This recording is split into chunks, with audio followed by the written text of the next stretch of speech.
माननीय सभापति महोदय, कोटा की सर्वत्र बड़ी प्रशंसा हो रही है, परंतु यदि मैं यहाँ पर असलियत नहीं बता पाया तो कोटा शहर वासियों के प्रति बहुत बड़ा अन्याय होगा।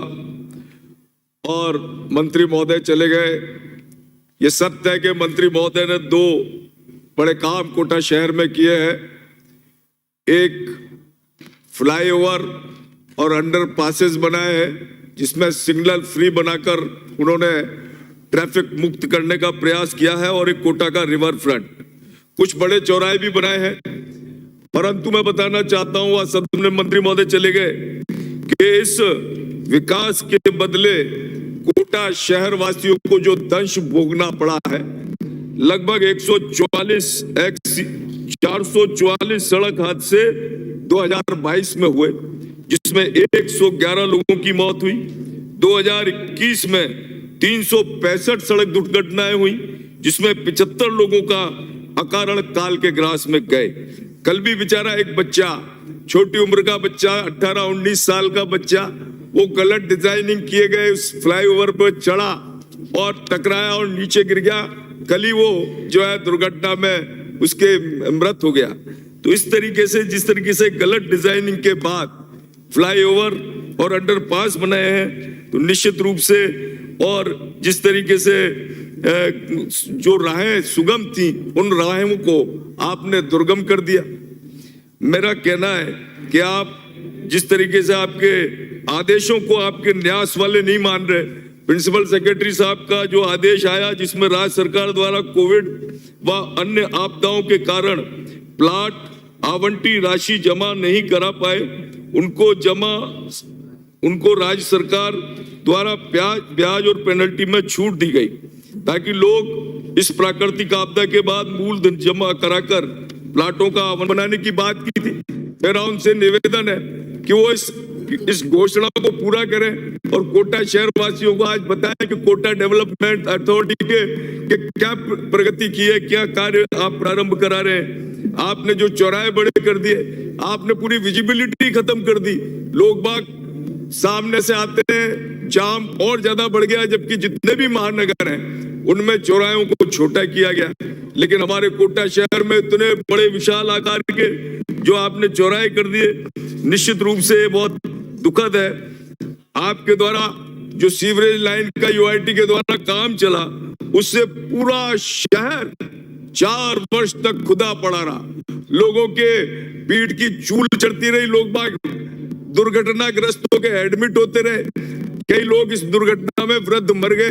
तो 4 साल तक आज भी स्थिति है सभापति महोदय कि सड़कें टूटी पड़ी है। सीवरेज वाला जो आरयूआईडीपी वाला काम है वो तो अलग है, यूआईटी को काम दे दिया, यूआईटी उस काम को नहीं करा पा रही, पैसे नहीं दे पा रही, ठेकेदार भग गया, गड्ढों में पानी भरा पड़ा है, लोग बाग सड़क उस मोटरसाइकिलों से गिर रहे हैं। और हम कोटा शहर को स्मार्ट शहर बनाकर, प्रशंसा आपका विजन हो सकता है अच्छा हो, परंतु जिस तरीके से आज कोटा शहर के हालात है, नगर निगम की बात करें तो नगर निगम को जिस तरीके से आपने विभाजित किया, आपने उसकी छोटे छोटे टुकड़ों में काटकर जो है उसकी परिसीमन गलत कर दिया, आपने दुर्भावनावश वो परिसीमन गलत किया, आपने 2 नगर निगम बना दी।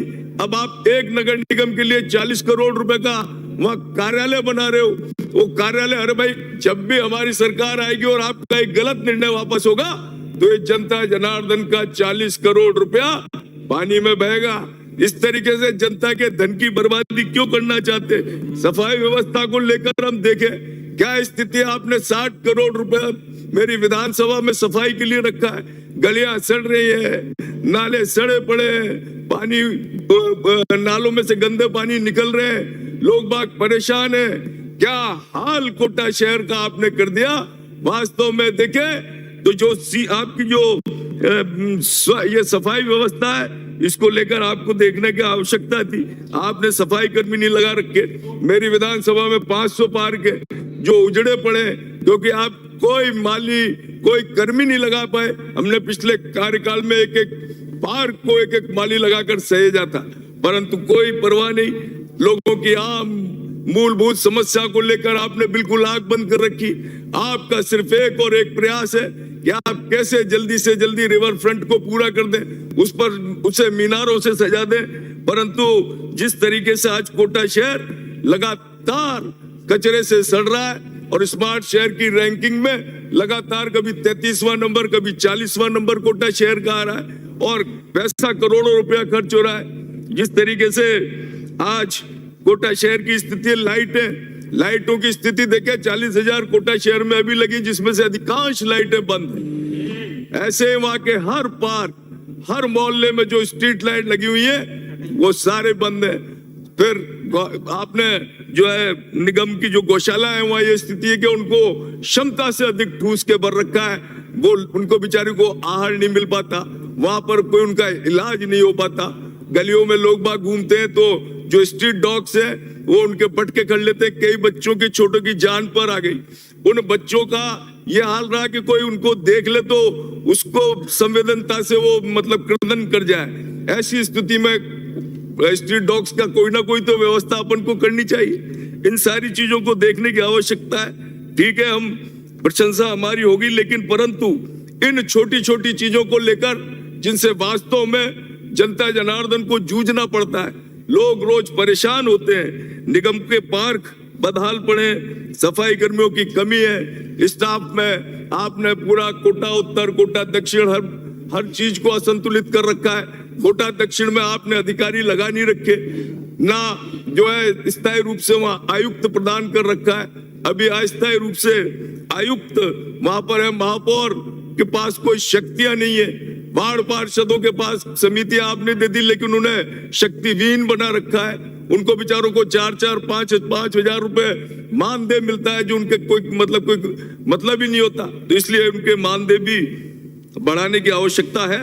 मेरा आपसे निवेदन है कि आपने जो 1-1 करोड़ रुपया कोटा के एक वार्ड में दिया था वो भी अपर्याप्त है। आपने जो 120 करोड़ रुपए का बजट अभी नगर निगम ने बनाया उसकी आप स्वीकृति नहीं दे रहे।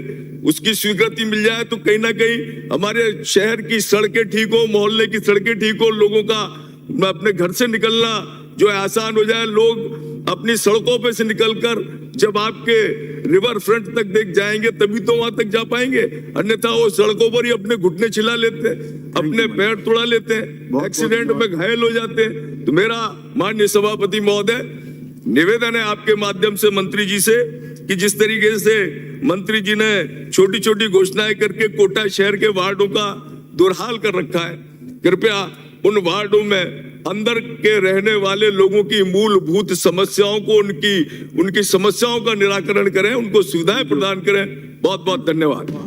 श्रीमती इंदिरा